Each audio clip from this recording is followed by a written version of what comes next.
Hello everyone, good morning. I hope are you very well. In this lecture series, we will discuss about RO treatment or RO system.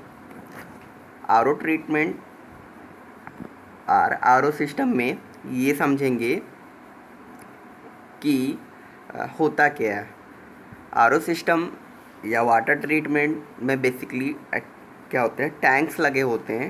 Tanks में जो पहला tank होता है वो sand tank होता है, जिसमें क्या करते हैं कि जितना भी रॉ वाटर से सॉइल पार्टिकल सैंड पार्टिकल्स होता है वो क्या होता है, फ़िल्टर हो जाता है।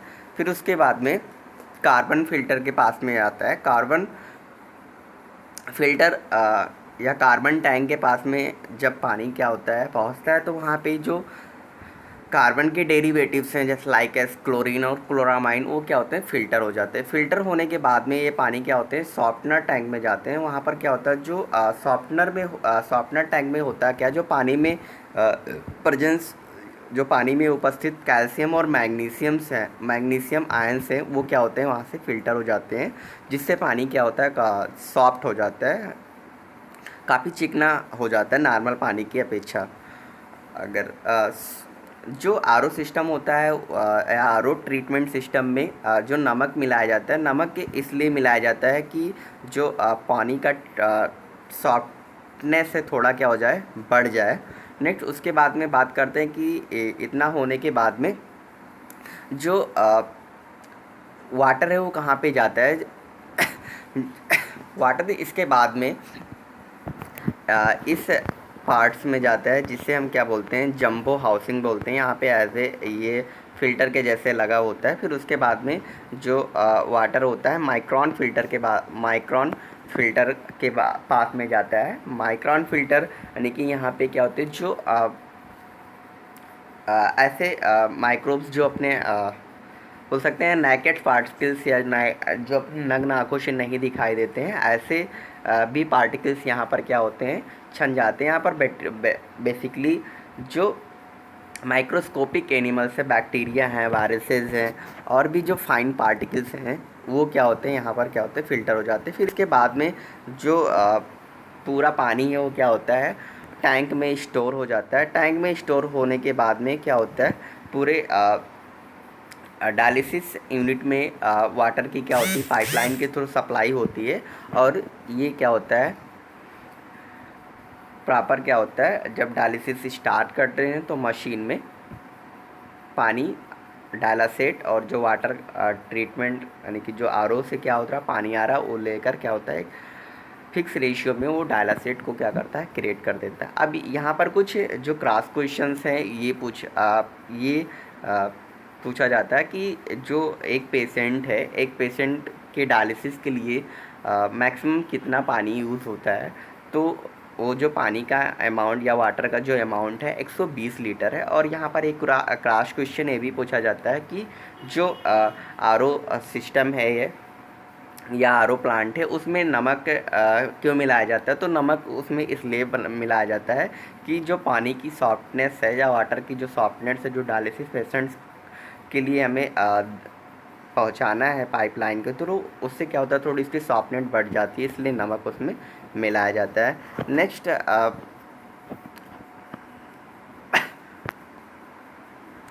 यहाँ कुछ फिगर के माध्यम से दिखाया गया, जिसमें 3 टैंक्स लगे हैं, carbon tank, softener and sand tanks या सैंड फिल्टर लगा है। नेक्स्ट इसमें और भी पूरी जो पाइपलाइन है, कहाँ से किसकी सप्लाई होती है, ये भी सारी चीज़ें यहाँ पर दिखा गया। पावर जहाँ से पूरा आरओ का कंट्रोलिंग होता है, ये भी यहाँ पर दिखाया गया है। नेक्स्ट बात करेंगे कि अगर जो डायलिसिस पेशेंट के लिए हम पानी जो यूज़ करते हैं, अगर उसमें जो इलेक्ट्रोलाइट्स हैं अगर वो ज़्यादा हो जाते हैं, तो उनकी वजह से डायलिसिस पेशेंट्स में कॉम्प्लिकेशन होता है। तो कौन सा जब इलेक्ट्रोलाइट्स बढ़ता है या कौन से ऐसे केमिकल्स जब बढ़ते हैं, तो उनमें कौन सा सिम्टम्स देखने को मिलता है, अब इसकी बात करेंगे। जब क्या होता है एल्युमिनियम का अमाउंट क्या होता है बढ़ जाता है, तो रीनल बोन डिजीज़ होने के चांसेस होते हैं। जब कैल्शियम और मैग्नीशियम आयंस बढ़ जाते हैं तो हार्ड वाटर सिंड्रोम होने का क्या होता है कॉम्प्लिकेशन होता है, या बोल सकते हैं कि जब कैल्शियम और मैग्नीशियम बढ़ते हैं तो पेशेंट्स में हाइपरटेंशन और हाइपोटेंशन देखने को ज़्यादा मिलता है। क्लोरामाइंस अगर बढ़ते हैं तो हीमोलाइसिस होने के चांसेस होते हैं। हीमोलाइसिस क्या होता है, जो हीमोलाइसिस से एक तरीके से ब्लड का क्या होता है लॉस होता है, और क्लोरामाइंस की अगर वाटर डायलिसिस पेशेंट में जो हम यूज़ कर रहे हैं अगर वो बढ़ जा रहा है तो उसकी वजह से हीमोलाइसिस तो पहला हो ही सकता है, एनीमिया हो सकता है, और जो हीमोग्लोबिन है उसका भी क्या होता है अमाउंट जो होता है कम हो सकता है। अगर कॉपर बढ़ जाए तो उसकी वजह से क्या होता है पेशेंट पे नौजिया देखने को मिलता है, हेडेक देखने को मिलता है, और उसका जो लीवर होता है प्रॉपर क्या होता है डैमेज, धीरे धीरे डैमेज होता चला जाएगा।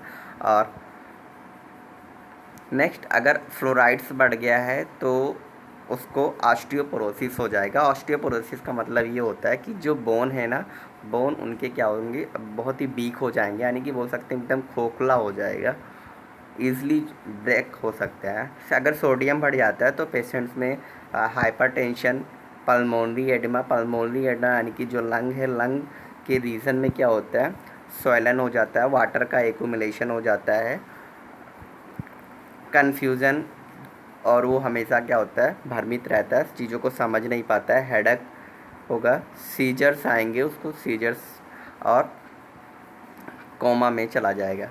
अगर डायलिसिस में जो हम वाटर यूज़ कर रहे हैं उसमें अगर क्या होगा माइक्रोबियल बढ़ जाए, यानी माइक्रोब्स की संख्या बढ़ जाएगी, तो पेशेंट्स में क्या क्या कॉम्प्लिकेशन या पेशेंट में जो टॉक्सिक इफ़ेक्ट हैं वो क्या देखने को मिलेंगे, शॉक देखने को मिलेगा।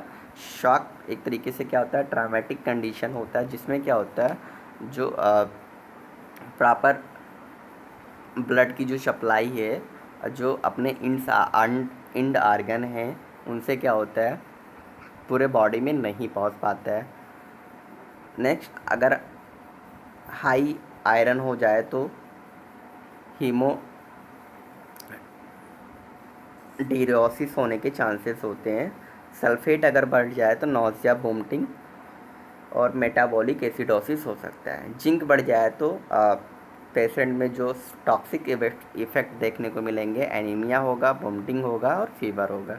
Thank you. यदि सारे पॉइंट समझ में आ रहे हैं तो वीडियो को प्लीज़ सब्सक्राइब कर लो। अगर यदि कोई किसी भी पॉइंट्स को या किसी भी वर्ड्स को लेकर कन्फ्यूज़न है तो आप कमेंट बॉक्स में पूछ सकते हैं। Okay, thank you class.